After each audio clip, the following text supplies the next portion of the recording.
오늘은 바벨이라고 하는 이 단어를 가지고 함께 은혜를 나누려고 합니다. 이 바벨이라고 하는 단어는 열왕기하 17장 24절에 아수르 왕과 바벨론과 구다와 아와 하마과 스발와임에서 사람을 옮겨다가 이스라엘 자손을 대신하여 사마리아 여러 성읍에 두매 그들이 사마리아를 차지하고 그 여러 성읍에 거주하니라. 아멘. 미가서 4장 10절 우리 함께 봉독합니다. 딸 시온이여 해산하는 여인처럼 힘들어 나을지어다. 이제 내가 성읍에 나가서 들에 거주하며 또 바벨론까지 이르러 거기서 구원을 얻으리니 여호와께서 거기서 너를 내 원수들의 손에서 속량하여 내시리라. 아멘.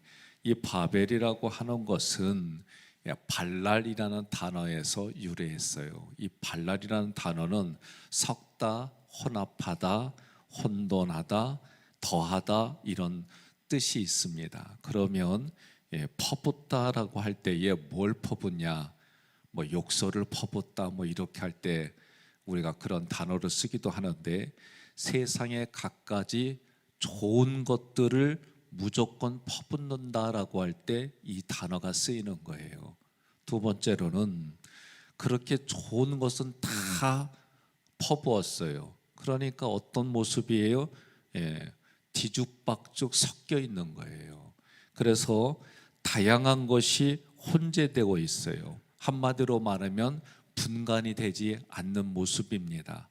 때와 상황에 따라 적용해야 될 것이 무엇인지 모르는 상태를 말할 때에 이 단어가 쓰인 거예요. 세 번째는 그렇게 퍼붓고 세상에 좋은 것은 다 퍼붓고 그래서 그 모습이 뒤죽박죽이 돼 있고 그래요. 한동안 얼마나 그 모든 농산물에 농약이 돼 있는지 한동안 보약을 드시는 분들이 아니 보약을 먹었는데 간 수치가 왜 이렇게 안 좋아졌냐 말이요. 알고 보니까 그 한약 재료에 농약이 많이 섞여 있었던 거예요. 한의사가 일부러 그런 건 아니에요.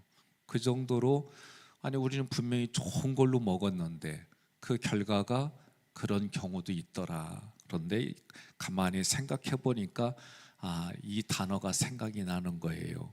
그래서 그렇게 퍼붓고 뒤죽박죽 되어 있는데 결국은 오염시켰다, 더럽히다. 그래서 색이 변했다. 이런 의미가 이 바벨이라고 하는 단어입니다. 그래서 실제를 오염시키고 변화시킨 것. 오늘날 십자가와 예수님을 세상의 가치로 바꾼 일들이 너무 많아요. 그래서 원래의 의도보다는 착색이 됐어요. 이 착색이 됐다고 하는 것은 원래의 색이 아닌 다른 색으로 바뀌었다 그런 뜻입니다. 이념에 따라 예수님의 세상에 대한 것들이 바뀌었어요. 정말 그렇게까지 가야 되나? 그래서 일부 신학자들 중에는 하나님 아버지가 아니라 하나님 어머님 그러는 데도 있어요. 또 동성애에 대한 이것은 전 세계적으로 지금 아주 빠르게 흘러가고 있습니다. 이런 부분들이 결국은 이 바벨이라고 하는 단어와 연관돼 있다. 바벨은 오직 하나님만, 말씀만, 예수님만, 십자가만을 위한 삶이 아니라 세상에 좋다는 방식, 세상에 좋다는 방법, 생각, 지식 등을 다 섞어서 그리고 혼란이 되어지고 분별력은 사라지고 결국은 바꿔놓아진 거예요. 색깔이 바뀌었어요. 교회 안에서도 우리가 고민해야 될 부분이 있습니다. 때로는 저도 여러 성도들의 또는 기획연에서 회의할 때에 여러 생각들을 구할 때 있어요. 그러면서 조심하는 건 무엇이냐? 우리가 각자가 좋다고 하는 방법들이 이 결과까지 꼭 좋은 건 아니에요. 그러니 우리가 영적으로 깨어있는 방법은 뭐냐? 기도밖에 없습니다. 말씀만 중심으로 기도하는 것밖에 없어요. 귀신이 나가는 거는 아니 분명히 예수의 이름으로 역사하고 활동하고 그래 왔는데 귀신을 쫓아내지 못했어요. 그때 예수님이 하신 말씀이 말씀과 기도 위에는 이런 유가 나갈 수 없다 그랬어요. 우리가 하나님의 말씀을 근거로 기도해야 됩니다. 그 말씀이 하나님의 의도예요. 그러니 하나님이 무슨 의도로 말씀하는지 깨달아야 돼요. 오직 내게 말씀만이 있게 되면 같은 생각, 같은 마음, 같은 방향을 가지고 가요. 성막을 동서남북으로 있을 때 혈연으로 묶어줬어요. 세 지파씨.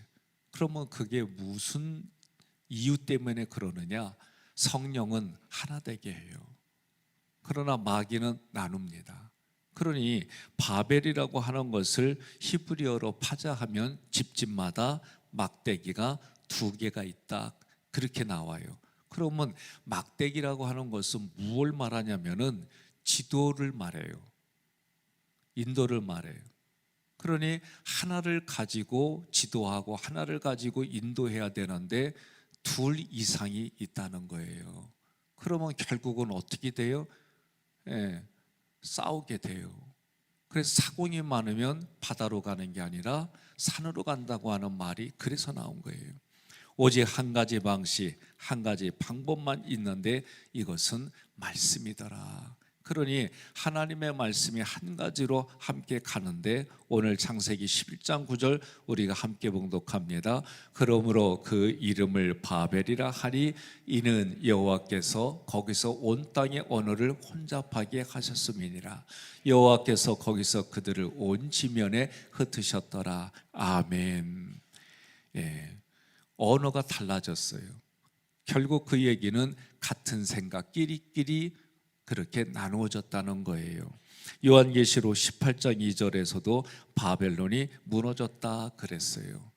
함께 봉독합니다. 힘찬 음성으로 외쳐 이르되 무너졌도다 무너졌도다.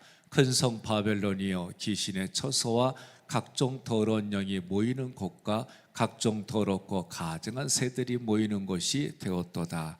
아멘. 그러니까 이 바벨이라고 하는 것은 무엇이냐? 결국은 다양한 생각, 다양한 방법들이 하나로 모아져서 새로운 세상을 만들겠다고 이렇게 의지를 가졌어요. 겉으로 볼 때는 좁습니다. 그러나 그것이 바벨탑을 쌓아놓은 모습이 되더라. 때로는 저도 고민하는 부분들이 우리가 다수로 선택을 했지만 하나님의 의지와는 전혀 관련이 없을 때가 있어요. 그러니까 우리가 어떻게 해야 돼요? 깨어서 기도해야 됩니다. 그러면 하나님이 기도 중에 우리의 생각과 감정을 하나로 모아주시고 기도하는 중에 같은 생각, 같은 마음, 같은 방향으로 주님의 구속사가 일어나게 해놓은 줄로 믿으시기를 바랍니다. 그러므로 우리는 나의 생각, 나의 방법이 효율적이고 좋을 수도 있어요. 때로는 다양하다는 걸 인정하고 살아갈 장소와 환경들이 있어요. 그래도 우리는 하나님의 말씀을 근거로 기도할 때에 주님이 보여주시고 알게 해주시고 듣게 해주시고 내 마음에 확신을 주시는 줄 믿습니다. 오늘 이 새벽에도 우리는 세상을 살아갈 때에 효율적이고 좋은 것 찾습니다. 저도 진단하려고 애를 써요. 판단이 아니라 진단하려고 애를 써요. 그러면 의도적으로 이 단어를 쓰는 이유가 뭐냐? 판단은 하나님의 의지와 상관없이 하나님과 연관돼서 고민 없이 저도 자동적으로 판단은 될 때가 있어요. 그래도 더 곱씹어 보는 거예요. 하나님과의 관계에서, 그리고 이것을 풀어가는 과정에서, 그리고 교회의 조직이 어떻게 가야 될지 다양한 방법 안에서 보게 됩니다. 그러면 때로는 이게 좋은 것 같아요. 이게 내가 이게 분명한 것 같아요. 그런데 때로는 하나님이 원하지 않을 때가 있어요. 그러니 여러분과 제가 교회의 계획들을 놓고 함께 기도하고 나라와 민족을 위해서도 중보기도하고 세계의 구속사를 위해서도 함께 중보기도해야 됩니다. 그러면 하나님의 나라와 뜻을 먼저 구하면 하나님이 그 의지대로 우리에게 보여주시고 알게 해주시고 가르쳐 주실 때에 부대끼는 게 있어요. 부대끼는 게 주로 뭐냐? 나의 이해관계입니다. 그 이해관계를 뛰어넘어서 하나님 말씀에 순종하고 그 순종에 하나님이 또 보상해 주시고 그 보상해 주시는 대로 유지하고 관리해서 여러분과 제가 하나님의 복을 받고 이 땅을 살아가고 하나님의 말씀에 순종해서 하나님의 나라가 확장되고 뜻을 성취하는 우리 모두가 되기를 주님의 이름으로 권면하며 축복합니다.